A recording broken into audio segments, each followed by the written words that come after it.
Welcome back to the Sports Source. This segment brought to you by Southeast Termite and Pest Control. It's the dog days of summer. It's ridiculously humid out there. Protect your flooring and your ductwork from mold and mildew by taking advantage of Southeast Termite and Pest Control's crawl space encapsulation plan. Visit their website to learn more. Just another way the Haynes family can protect your home and your family, as they've been doing for East Tennessee homes and families since they started in 1971.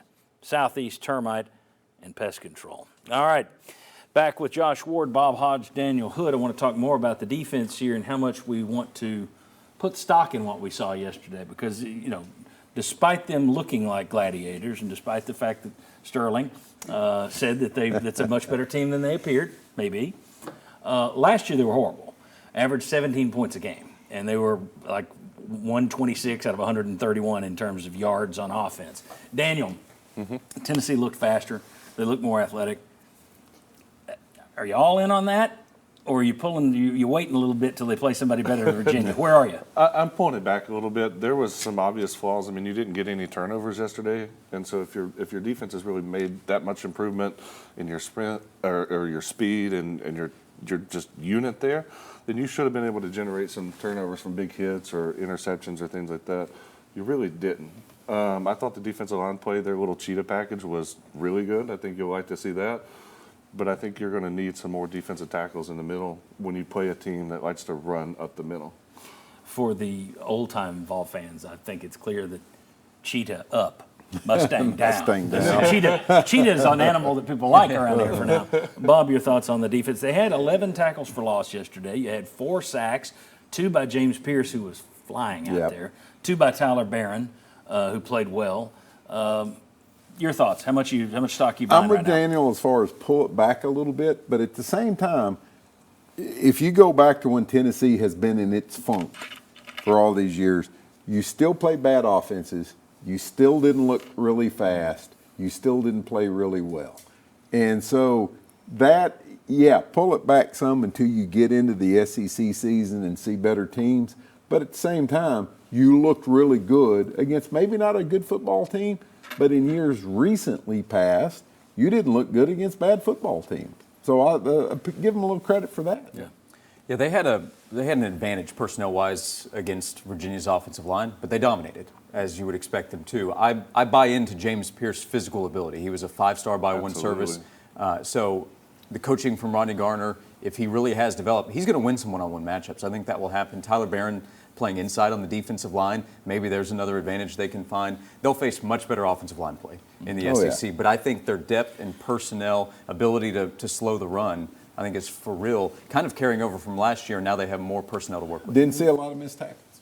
No, good point. We saw one thing. We talked about this in the first segment, second segment, one of these segments. It's already blurring to me. The fact that it was a bad decision that Tennessee went on 4th and 1 at their own 29.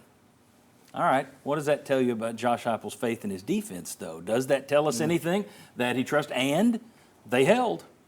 They held right there. Now, the kid he shanked a short field goal, but still, no points, and even then you held him to a field goal. So you turned the ball over. I don't know that if in year one they're able to stop anybody right there. So 4th and 1 to 29 stops them. Does that tell you anything or no? I'm kind of on the opposite side of it. To me, that tells me how much faith he has in his offense. Okay. But I think this is a very opportunistic defense in the sense that if you can get a lead on another team, 14, 21 points, and you can have this defense be able to just go in there and pass rush, blitz, and do those things, that's their strength. And so Josh Heupel's wanting to get to that 14 points as quick as he can because he knows if you're in a straight-up running game right down the middle, this defense is going to have some problems. Maybe he's thinking like we were. Hey, defenses are better, but they're not that good. Let's go for it. Yeah, maybe both because I think putting the defense in that kind of stressful situation of first game is good, but you can do that against Virginia. Probably not going for it there in Gainesville or in Tuscaloosa. No. So the situation calls for it too when you're playing Virginia or Austin Peay. Yeah. All right. Well, let me ask you this: anything you see yesterday from the defense change your outlook for the season?